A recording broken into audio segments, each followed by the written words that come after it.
What's the crack? So we are live. This is live at 11 at the weird time of Thursday at 11. And we've got a yes, it is. We're blaming Tony. We've got an unbelievable guest on the show with us today. We've got Tony Gentilcore, who's the co-founder of Cressey Sports and Performance. And so, dude, tell us how did all this happen? How did we talk you into coming on this bloody show? Well, you came to my rescue is what happened. I was set to come, but then there were some unfortunate events that happened. So of course I used the power of the internet to say, hey, is there anyone else in Dublin that'd be interested in hosting me for a day or taking me in for a day, adopting me for a day? And you two lovely gentlemen were kind enough to step in. So I'm coming to Dublin. It'll be my first trip there, and it'll be for my one-day coaching competency workshop, which is essentially kind of like me spending an entire day talking about my more or less umbrella theme of coaching, breaking down assessment, upper and lower extremity assessment, talking a little bit of philosophy, or not philosophy, more psychology, a little bit of both, but mostly psychology, because that honestly is, we don't give that enough credit in the industry. Because we are psychologists as coaches. Like what we do is psychology, trying to motivate our clients to train, trying to get them a little bit more autonomous and competent in the weight room. So we'll be talking a fair bit about that, but also, and then we're going to break down common lifts, squats, deadlifts, shoulder friendly overhead training, bench press, chin up programming, anything is at stake here. So I've done this workshop numerous times across the world, and fitness professionals seem to like it. So now I'm coming in and doing it in Dublin. So I'm excited.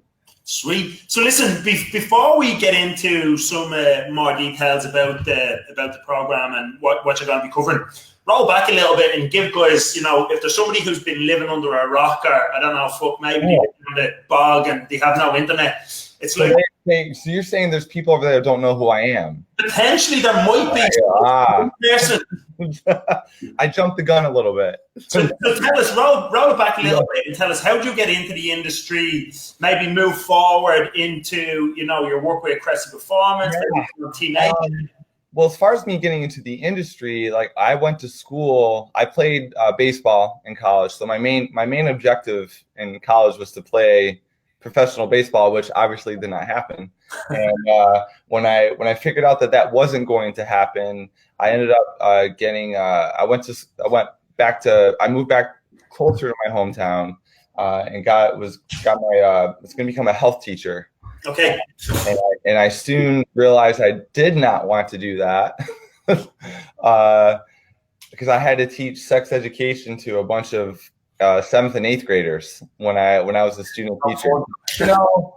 It wasn't a horrible experience, but I was like, I don't really foresee myself doing this for 30 years in my life. Yeah. Up until that point, of course, I'd always been in the weight room working out because I was an athlete through high school and college. And thankfully, as part of my degree, I had to do an internship at a gym that summer.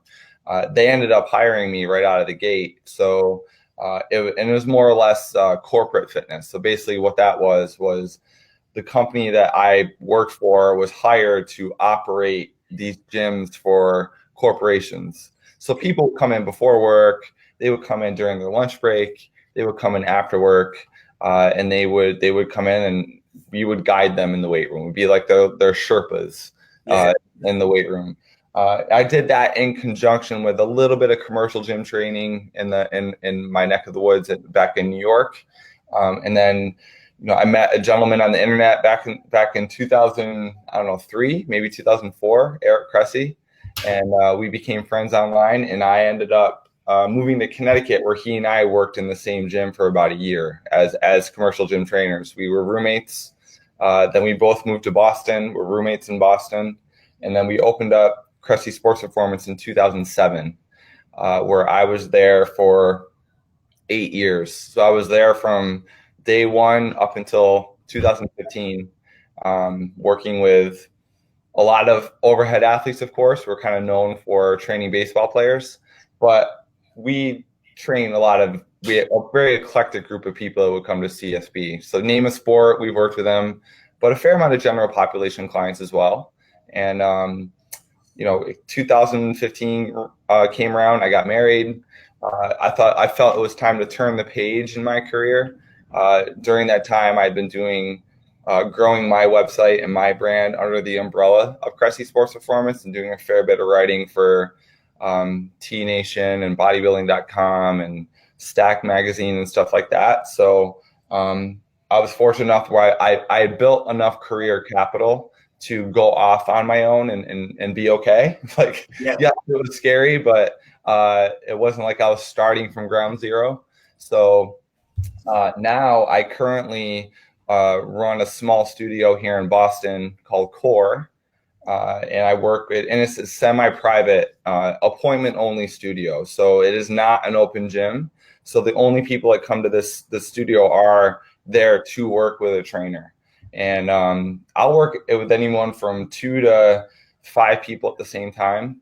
And they all have their own program. They maybe come see me once or twice a week, but they're also training at their own gym once or twice a week, but they're following my program. Yeah. And it's a small studio, 500 square feet. I don't know. I don't think you guys use square footage over there, but it's small. that's all that needs to be said. But it's pretty bare bones as far as the equipment. Like I have a bike, an Airdyne bike in there, and the rest of it is basically barbells and plates and weights and stuff like that. So I definitely gravitate more to the barbell lifts and teaching them well. So I'm not a power lifter. I've trained power lifters, but I gravitate to the big 3: squat, deadlift, bench. But I just like getting people strong and helping them move well. And if their back hurts, their shoulder hurts, their knee hurts, working around that, getting them to understand that just because you're hurt doesn't mean you can't do something. We have fun. I crank techno and 90s hip hop, and sometimes Rage Against the Machine, and we get after it. Sweet. Do you know, I suppose the group that we're going into here probably has a mix of people. Some of the people are looking into the fitness industry. They probably train with trainers, and they've probably been on their own journey, and they're kind of wondering to themselves, will I make the transition? Then you've got some people who are already in the fitness industry, and they're probably looking to make a transition from maybe working in a commercial gym to open up their own premises. I mean, you touched on the point there. It was there's a bit of a scary transition going from, hey, look, you're under this big umbrella of this well-known brand and you're a part of it, and then to take yourself off out to one side. So how did you kind of make that transition, or what was going on in your head to kind of make that leap? That's an excellent question. What was great about CSP is, of course, when you're the camaraderie of it. So I loved being around the other coaches. I loved being around the other fitness professionals who would come in and observe or shadow for the day and stuff like that. But I remember it was probably like a good 2-year process of me kind of like talking it out with people, particularly my wife. I mean, she is a psychologist, and of course my closest friend. So talking it out with her and what it would entail, what my life would look like if I were going off on my own and starting my own gym. Because I mean, I'm actually pretty notorious for doing a few articles where I distinctly said I do not want to own a gym. I wrote a couple actually, and which sounds a bit weird because I was at Cressey Sports Performance, but I wasn't necessarily. I was a business owner, but I wasn't like a big player as far as ownership. Like I was there to be a coach, and I was there to be an ambassador of the brand, and that's what it was. I distinctly wrote a few things where I was like, I don't. My worth is in the industry is not dictated by me owning a gym. Like that, I basically that's what I was saying. Like I don't want to own a gym. I'm not a business person, but I'm a good coach. I want to be a coach, and that's it. 2 2015 rolled around, and I was talking with a few friends, and I don't know if you guys are familiar with Todd Bumgarner. He's a coach over here in the States, and he's a pretty cerebral guy. Like he's very philosophical and excellent coach. And he happened to be here in Boston. He was doing a workshop for Equinox, and he was staying with me and my wife for that weekend. When I was talking to him about it, I was like, yeah, I'm thinking about leaving Cressey Sports Performance, and not because it's bad or like I'm upset or that I'm tired of being there. I just think it's time to proceed with my career and kind of do my own thing. And I did stress how scared I was to do that. Like, CSB is a known entity, a well-known brand in the industry, and who would want to leave that? But he just looked at me and said, dude, the only way you're going to do it is if you scare the shit out of yourself. Yeah. And I was like, and that kind of punched me in the face. I was like, thank you. Like it is supposed to be scary. Like, it is not going to be a cakewalk. But the situation that I was walking into was a little bit unique in that, so my commute to and from work for 8 years was 45 minutes. So I live in Boston, but Cressey Sports Performance is 25 miles outside of Boston. I came across a scenario where there was this woman who was in my neighborhood who was looking to sublease the space and just allow other trainers to come in and use the space while she wasn't there. Yeah. And this studio was a mile from my apartment. And coincidentally enough, the person who pointed me in that direction was John Goodman. I don't know if you guys know who John is, but he had stayed with me a couple weeks prior. He's like, hey, I got this email from this woman who's in your neighborhood who's looking for someone to sublease a space. So via John Goodman, I found this woman and went in and met with her.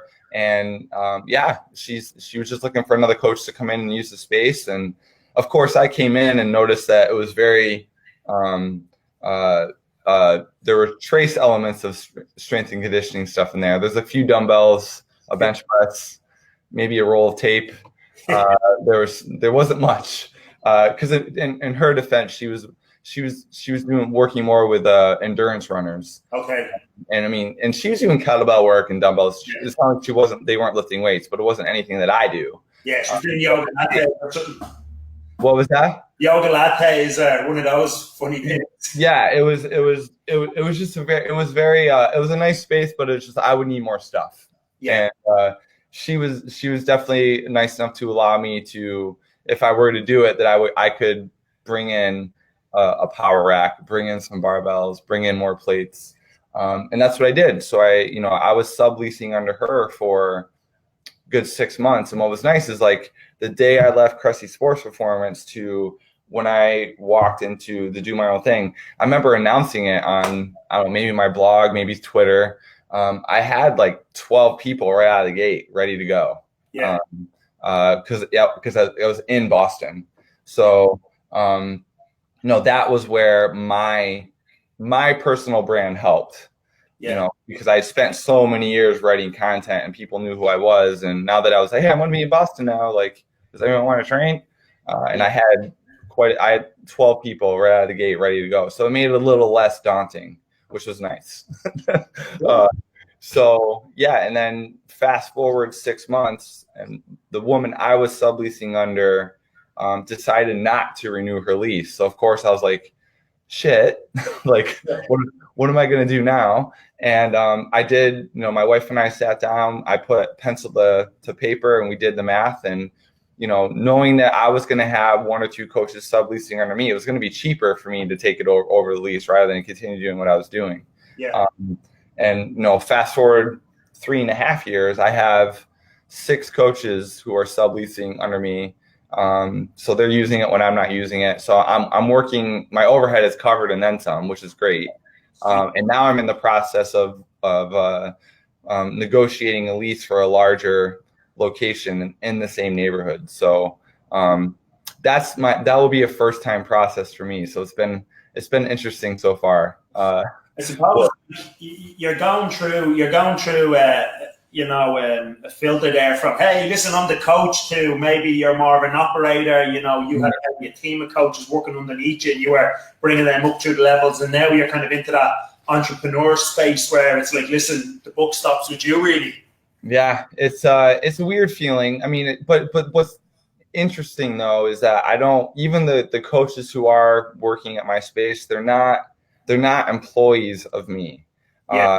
I guess more or less they're independent contractors. So what's nice about my situation is I'm not really managing a lot of people. Like, I am not responsible for getting them clients. I'm not responsible for tracking their sessions or charging what they want. So what's nice is that a lot of there is this limbo with trainers where if you work in a commercial gym, you're kind of tired of the commercial gym setting, but you also don't want to own a gym because that's a big risk. I'm the guy in the middle that says, hey, I can provide this space for you to build your brand and run your own business. And now you can, make more money and do your own schedule. And what's nice too is that the coaches under me are a little bit vetted. 3 of them are former interns or employees of Cressey Sports Performance, so they're good. And the other 3 are friends of mine who I've known for a while, and I know their capabilities, and I know how good they are as coaches. And when I transfer them to this larger space, that's going to be a little bit more of me being, not that I'm going to be controlling them or managing them, but it's going to be a bigger operation. So there's going to be, I'm sure there'll be some me smashing my head against a wall at some point, but yeah, it's been quite the transition going from, no, I don't want to do anything with the gym, I just want to be a coach, to now I'm like, I legitimately own a gym, which is, it's quite funny to go back and read that stuff I read and be like, oh, well. You're allowed to change your mind. Like, it's okay, you change your mind and shit. Yeah, all the time. Yeah. I have a question, because it sounds like when you said that the coaches are vetted, it's important for you to make sure that you have people who are sort of training under the same philosophy as you.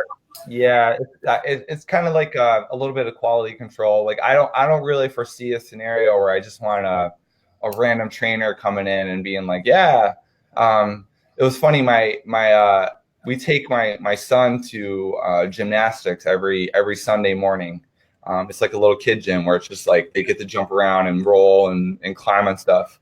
And my wife goes more often than myself. And one of the I guess coaches there is a young gentleman, and then he got talking to my wife, and my wife and I look pretty fit, so it's obvious that we lift weights.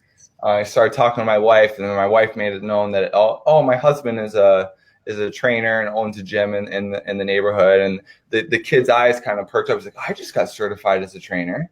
And so the next time I was in, he started shooting the breeze with me, and basically was asking for a job.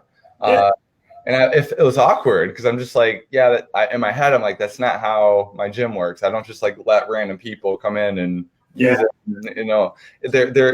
So there's a little bit of quality control where, not that they have to like follow my procedures or my assessment or my way of doing things, but we're pretty darn close. As far as like, I want them to be able to coach a squat and a deadlift and break it down and know their stuff. So we're all on the same page in that regard. Yeah, you don't want to have, you're looking over at one of the coaches going, fuck's your man doing down the back? What is that shit? I'd rather not have that. Yeah. Tony, tell us this, all right? So obviously, you've seen a lot in your transition through these phases, and working with a lot of coaches, I'd imagine, over the years. What are some of the big mistakes that you see especially young coaches making? And then how does this course that you're going to run, or this workshop, how does that kind of plug some of those gaps for people? Yeah, I think, mistakes are all in the eye of the beholder. I think, like, I try not to be too much of a curmudgeon and be like, I know better, you shouldn't do that. Yeah. I do think when it comes to the big thing I see, and I think every fitness professional goes through this, it's just the growth of being in the industry, is really going out of their way to show how much somebody is broken, and using the word dysfunction, like, this is dysfunctional, we need to fix this, or your posture is bad or dysfunctional, so we need to fix it, which is bullshit. It's just bullshit. That's not to say that there aren't things people need to work on, whether they're coming in with a shoulder injury or a lower back injury or anything like that. And that shouldn't be addressed. That's not what I'm saying. But I think we need to do a better job of telling people, like, in that initial assessment, for example, your goal should not to be to break down every little nook and cranny that's wrong with the individual, because I mean that's not going to be a great way of starting a relationship with a potential client, but rather like showing them, like, okay, here's what we can do. There's a term I stole from a coach that I'm sure you guys are familiar with, Mike Robertson. I think he presented it to the place. Yeah. So he has a very popular podcast, and he had another coach on his show, Chris Chase, who is a strength and conditioning coach over here in the States. And he used this term called trainable menu, where he's like, my job as a coach is, especially if I'm working with an injured athlete or whatever, an injured client, is to find their trainable menu. What can they do? And I really liked that term, and I've adopted it as my own since I've heard Chris talk talk about it. So I think that should be I'm stealing that. Stolen. Yeah. So yeah, take it. That to me, that's my goal from day one. Assessment one is to boom, let's find your trainable menu, and that even goes for people who aren't injured. Like, we have to take into consideration, the ability level of the individual. Like, certainly there aren't many individuals walking in on day one who are going to be doing a conventional deadlift from the floor. There aren't many people who can pull that off. But what is their trainable menu? Certainly they could probably do a kettlebell deadlift, a trap bar deadlift, sumo stance. I use the assessment to figure that stuff out. Like, what is going to be the best setup and execution of these barbell lifts based on their injury history, but also their ability level, and also maybe even more importantly, their anatomy, because everyone is different. Another common mistake I see in the industry are coaches, young and old, who really pigeonhole themselves in a corner of like, this is the way to coach this lift. It's this way. This is the only way to do it. Like, it's my way. I'm correct. That's just a bunch of bullshit as well. Like that, I don't appreciate when a coach says his way or her way is the only way to do a lift. Yeah. Because everyone is different. That even just using like a common sense train of thought, like, says that is inaccurate. So going through the steps in an assessment to figure out, okay, not that you have X-ray vision. I mean, no one does, but you can kind of get a general grasp, taking somebody through a hip scour, for example. Yeah. And trying to figure out, like, what will be an appropriate stance for them, for their squat, for their deadlift, to best set them up for success. So that, I think, even that is something I think a lot of fitness professionals miss the boat on, and stuff that I cover in the workshop. Yeah. Like, here's the thing I'll say, like, coming from an educator point of view, no personal trainer ever set out to be mediocre or, average. I think a lot of education these days, in terms of like the start that some people may get, just didn't cover that stuff enough. Yeah. So they were just lacking the exposure. So I think something like this could give someone, or a coach who was lacking the initial exposure to the importance of this kind of stuff, to give them the catch up that they need. Because something you said was, programming anatomy is very important, but some trainers need to actually meet the client where they're at. Yeah. And that's the assessment process you're talking about, right? Yeah. And that's kind of the psychology I was talking about earlier too, is like, setting people up for success on day one. So, I mean, even because people don't want to feel stupid. Yeah. So if you set up someone who doesn't know what they're doing with a back squat, they're going to feel, for lack of a better term, stupid, because they are unable to do, they can't, it just feels weird, and they haven't done it before. So I do want people to squat, of course, but so one way I'm going to build their autonomy to the point where and also their competency, so they feel like they can do stuff, is I've yet to meet an individual who can't do a goblet squat in a matter of a minute. Yeah. or a landmine squat or whatever. So again, better match your programming and the exercises to the individual based on where they are that day. And then of course we can progress someone to a back squat or a front squat or whatever. But yeah, it's that I think that to me is what separates the good coaches from the great coaches. It isn't saying everyone's got to do this lift this way. No. I think it's somebody who can understand that there's always a little bit of trial and error with coaching, and that's why it was important to say that it is a natural progression for fitness individuals, because I remember early in my career that you're right. I didn't learn this stuff in school. I had to kind of like do it based off experience and anecdotal feedback. Yeah. But and this isn't to say that I'm correct. Like I'm sitting here saying, yeah, in my workshop, you're going to learn this. And it's not to imply that I am correct, but I feel it does work well. It's what's worked for me. I know there's a lot of other really phenomenal coaches out there who follow the same train of thought. So maybe I am correct. I don't know, but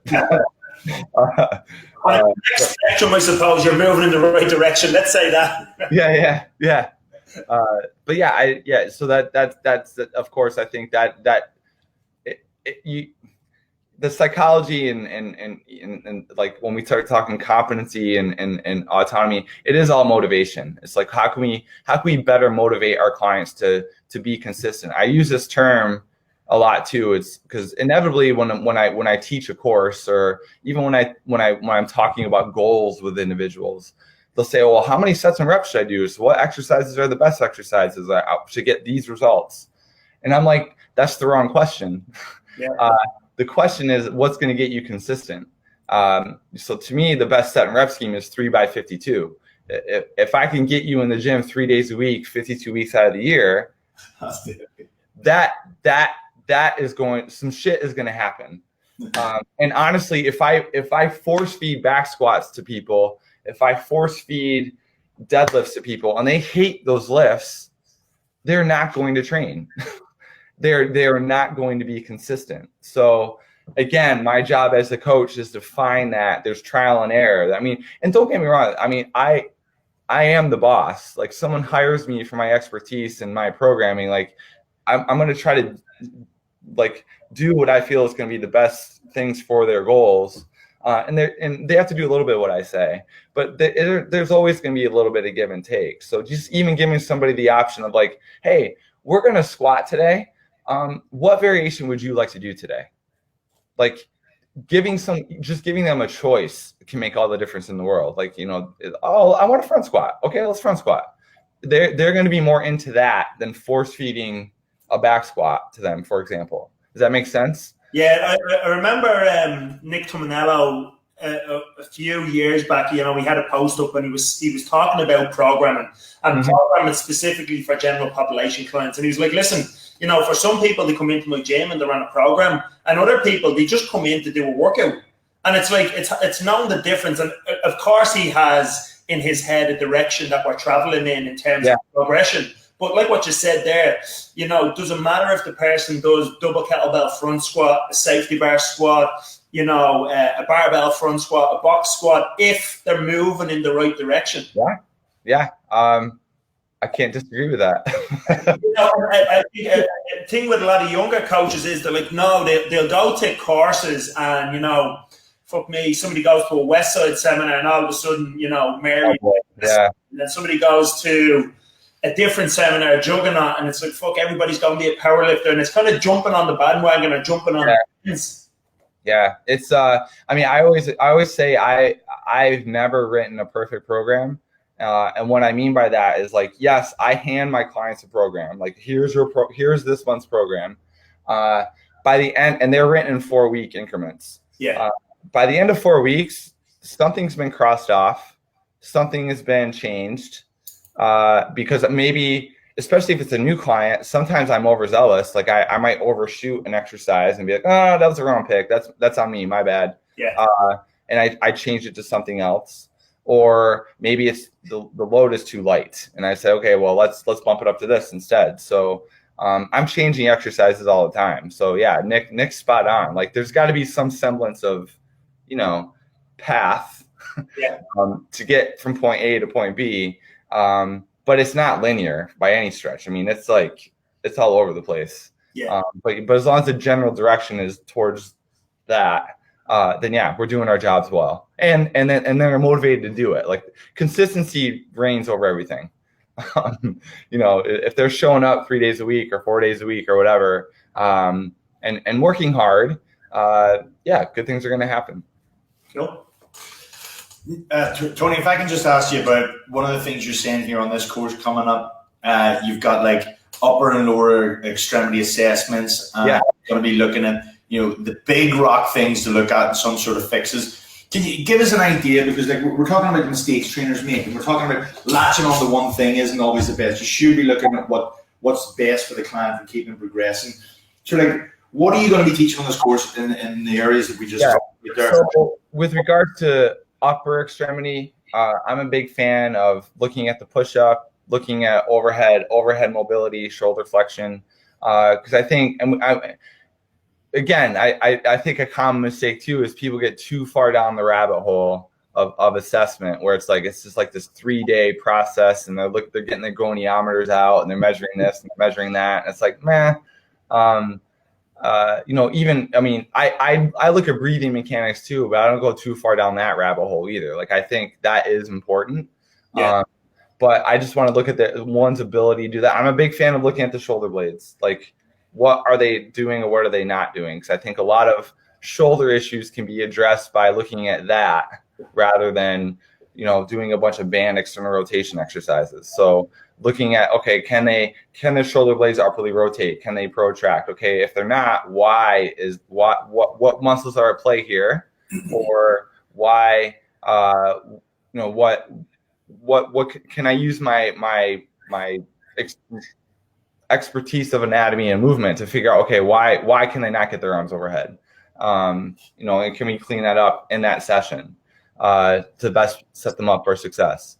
When it comes to lower extremity stuff, yeah, I'm going to look at their hinge. I'm going to look at their squat. But I'm going to get a little bit down the rabbit hole too with that and show a hip scour, like what that is, what that means.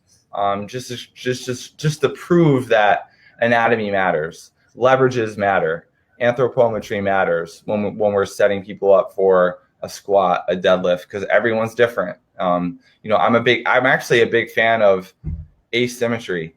Not that I'm seeking it out, but I'm perfectly content with people using the asymmetrical stance when they squat or deadlift, because that's probably what most people are. We are asymmetrical creatures. So my expectation is that we have to be cemented into a symmetrical stance, and that's how we squat. I would like to say I'm going to make a good case for why asymmetry might be the better play for many individuals when they're doing those lifts, and we use the assessment to figure that out. So yeah, hopefully that answers it. I don't want to give away too much. Yeah, at that point, honestly, my assessment, I wouldn't say most of my assessment is watching someone do a training session. Honestly, I put people on the training table and I'm looking at range of motion stuff, but I'm a big fan of looking at active and passive ranges of motion. So if I'm looking at somebody's shoulder flexion, for example, I want to see them bring their arms up overhead. Okay, what can they actively do? But then passively, do they get more range of motion if I help them? Or is it the same? What does that mean? Because that is important to differentiate between what they can actually do and what I can help them do. Because if there's a big gap between the two, that's a problem. And I'll discuss that too. And how do we figure that out? And if we do see it, what does that mean? And how do we correct it? I try not, depending on the individual, of course, if they have like this laundry list of injuries, I might have to spend more time on the table to figure stuff out and do provocative positions to figure out what hurts or whatnot. But honestly, it's like, let's do this table stuff and let's go train. Because I get way more information just watching people train, just see what their natural movement is. Like I say, lift that. And if are they moving? Like if they're squatting and I say squat that, and I see that they're just cranking through their lower back, I don't want the lower back doing a squat. I want the ankles, knees, and hips doing the squat. So then it's like if I can see them squat and I can just say, hey, don't do that, and then they don't do it. I don't need to do all these. I don't need to do 8 different assessments to waste my time. That. So even just stuff like that, I think it's valuable information for coaches to hear. Gotcha. So it sounds like they're going to have like a real go-to practical assessment. Sure. Yep. Give them usable information instead of wasting somebody's time. Yeah. It'll tell them like the adaptations they're going to need or how they need to start where the client's at to get the most out of them in terms of their performance or their goals. Yeah. Yeah. I mean, and two, I like to think, me personally as a coach, like I enjoy listening and watching other coaches coach a deadlift and coach a squat and coach a bench press or whatever the movements end up being, just to hear them articulate their thought process. I'm like, okay, given this individual standing in front of me and watching him or her do this movement, this is what I see. This is what I would rather not see. Here's how we're going to address that. There's going to be a lot of that too. So it isn't just me talking and lecturing and theorizing for 8 hours, 7 hours or whatever. But there's going to be a lot of hands-on application as well. So here's how I do it. Now let's pause. You guys go do it now. I will walk around and make fun of people but yeah, so there's going to be ample opportunity for people to actually get a lot of hands-on application as well. See, I love stuff like what you've just described there, because like just to bring a few things that we've been talking about here today, it's like the tendency for coaches to latch onto something. It's kind of like the law of the instrument. It's like, oh, there's this strength and conditioning course, right? Strength and conditioning is great if you train athletes, or if that course is going to teach you something that you're actually going to use with your clients. I think a lot of trainers make this mistake where it's like such and such strength and conditioning course. So you go and you're doing clean and jerks, snatches, overhead squats, linear speed development, and then you go, well, who do you actually train? And you're like, well, women that want to lose weight. It's like, well, what are you actually going to do with that? Yeah. And they're going, fuck, I didn't think about that. Do you know what?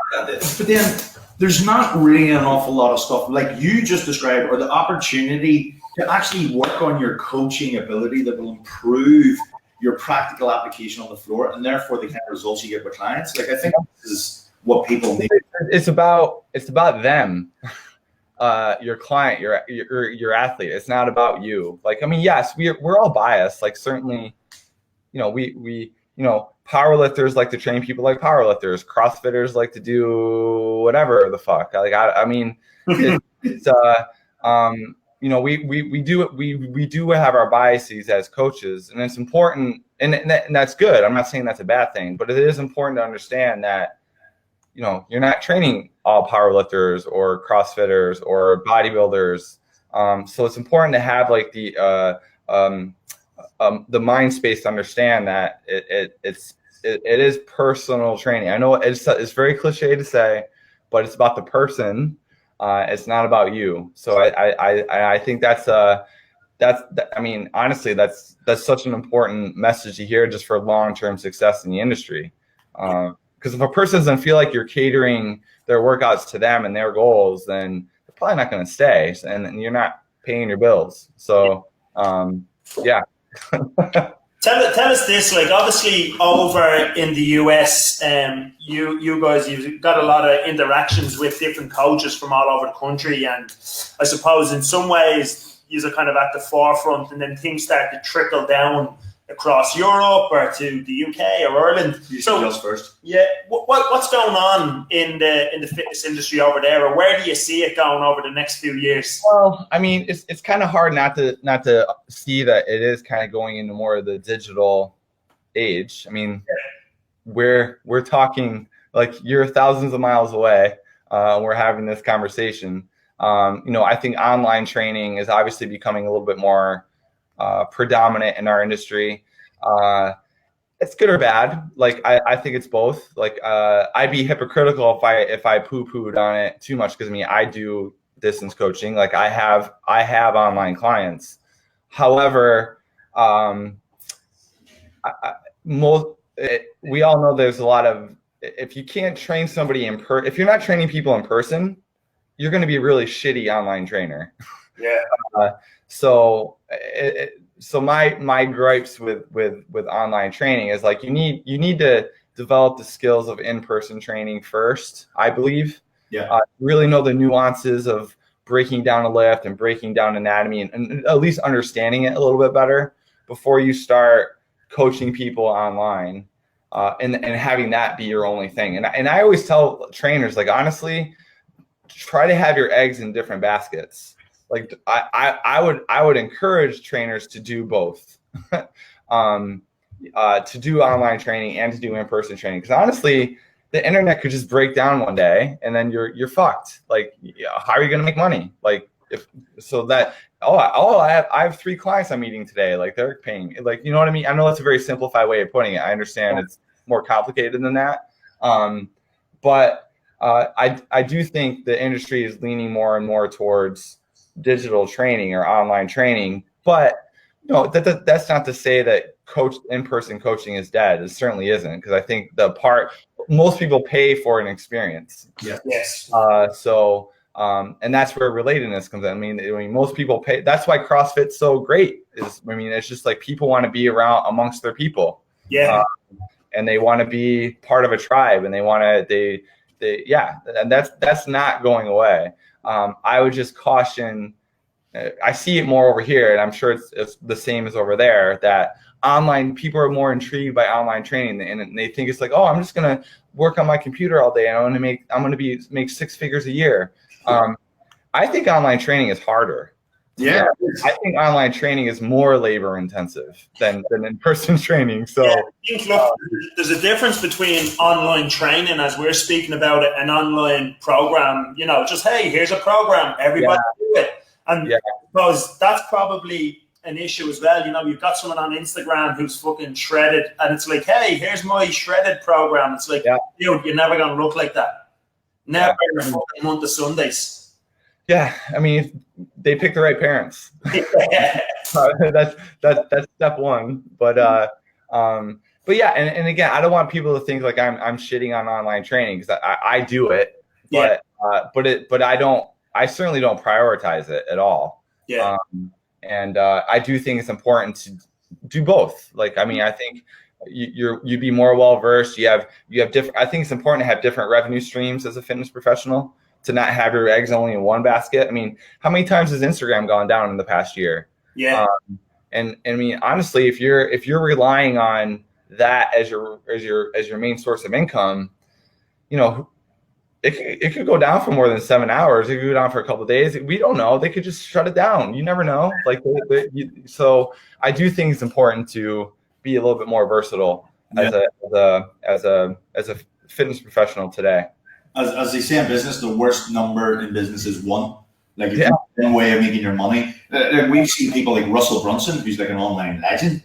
Like, he had all of his thing done through Google Ads. It was Google Ads, and then they just switched the algorithm overnight, and his fucking business was wiped out. He was like, "Oh shit!" Yeah, really. Yeah, genuinely, that's true.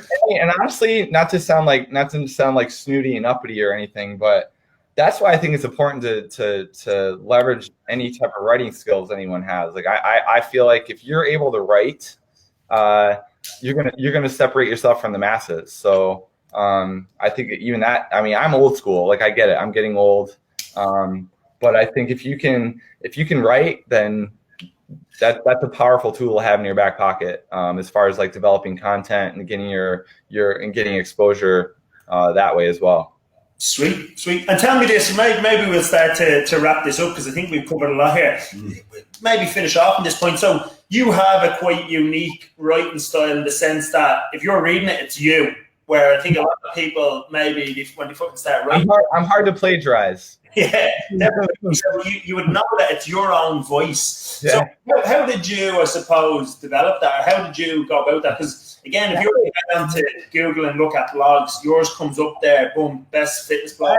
Thank you. I appreciate that. Thank you. I honestly, like, I often joke that if my 11th grade English teacher would probably be flabbergasted to know that I'm a paid professional writer. And don't get me wrong, I don't consider myself a professional writer. Like, I'm a strength coach that can write coherent sentences. That's really what it is. But I don't know. Honestly, it's just I just started doing it, and it sucked. I mean, it was hard. It sucked. I mean, it's still hard. Like writing isn't easy. Yeah. It's not like I can just sit there and be like, oh, like done. That is not my writing process at all. But the more, I mean, now we're talking. It's now been 13, 14 years that I've been doing a blog and writing articles and stuff. You get better. Yeah.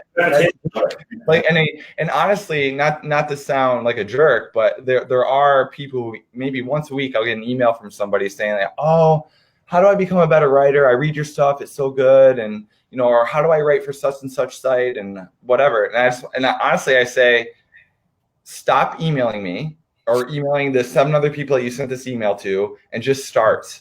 Yeah. It is going to suck. Like, it's not going to be good writing. Understand that, but it will. The more you do it, the better you get. And and as far as like, that's where I feel like if people, I always tell people too, like, write for one. So if you're writing an article on assessment or squat technique or whatever, write it as if you're writing it for one person. Mm-hmm. And it just makes it a lot easier to answer. Like, okay, here's a problem I'm bringing up. Here's how we solve the problem. You're welcome. That makes it infinitely easier as well. I'm also a fan of just reading good writing. I think any good writer or decent writer is an avid reader. I think you kind of learn by osmosis in that regard. And there are several books on just the process of writing that I'm a big fan of. Like, I just not so much like the ins and out of grammar. That's not what I mean, but just like writers talking about writing. I know Stephen King has an awesome book called On Writing. That's amazing. It's just him spitballing on his writing process and just writing in general, which I enjoy. So I would encourage people to do that as well. But more importantly, it's you just got to start. Yeah. And that then hopefully you become better that way. It's cool to hear this shit, because this is an area I'm very interested in myself. Is writing, I write daily emails and stuff like that. And I've been like doing a lot of study on Ben Settle and anybody you would care to talk about in terms of nothing. But I love the points you've had there. Could we have a chance to have some Q&A at this course? Where you of course. Yeah. So that's cool about this course is that there's no two that are the same. Like, yeah, I have my itinerary, but you guys you've got people present there. It's like, it's based off the crowd, like, and the questions that are asked and how engaged they get on a certain topic. I mean, speaking candidly, I never get through all the content because they latch on to one certain thing, and if it ends up like, I'm fine with that. Like, yeah, there'll definitely be opportunity for a Q&A in there and talk about writing or brand development or whatever, like any stuff like that. Of course. Yeah, cool. I'd never be worried that you run out of content. I do remember this one time though. Christian Thibodeau flew over. Do you remember when we were like, you never sent us like what you were covering? And he was like, thought we'd just kind of make it up as it went along. And we were like, what's this going to be like? I mean, that's just a guy. He's forgotten more than any of us know. Yeah, he's fucking unbelievable. I mean, when I was at T Nation, I flew out to Colorado Springs a few months ago to do stuff for the NSCA. Yeah. And T Nation headquarters is also in Colorado Springs. Cool. And I was able to stop by headquarters to do some filming, and they were saying, like, Chris and Danny were saying how whenever Christian shows up to film, it's like he is no joke, just standing there and just like spitballing for hours, like, and then we do this and then this, and it's just like, I can't do that. That my brain does not work that way. Like, I can't do that. I need some direction. Like, Brilliant. So listen, I suppose it's time to get to it. How do people get involved in this course? How did they sign up? Where did we go? What is the story? Well, I mean, I have a landing page on my website, but there's I think you guys are going to have it as well. So there'll be a link in this group or somewhere that people can sign up, and that will explain the itinerary, the times, the dates. It's actually coming up it's actually a month from today, I think. Actually, today's the 8th, so it'll be a month from today. And it should be pretty simple. It's like, click on the link, you get a little bit more information. Click the link that says click me, and then hopefully I'll see them in 4 weeks. Brilliant. And tell us this, just what's your website again? Obviously, we'll put the things in. Yeah. So my website is TonyGentilcore.com. So it's my name, TonyGentilcore.com, and there is a services page there that has all my workshops and where they are and how people can sign up. But I'm assuming, I think you guys are going to be providing a direct link as well. So that at least this group, that would be the easiest way. Rather than searching on the website. What's that? I'm going to get a link in right after we finish up here. Yeah. Because our facility, it is actually going to be limited by the size of the facility here. Yep. There's tons of interest in this thing. So it really is down to first come, first serve here. Yeah. And we're not saying that to be like stupid marketing people. It's like, I feel, oh, space is limited. No joke, space is limited. So this is it. We know exactly how many people we can fit in here from doing courses. You know, so this thing, and it's on early bird at the minute as well. Is it $199 from memory? Yeah. So the early bird is $199 and you're gonna get me for 7 hours. So I mean, listen, if you don't fucking sign up to that, there's something wrong with you.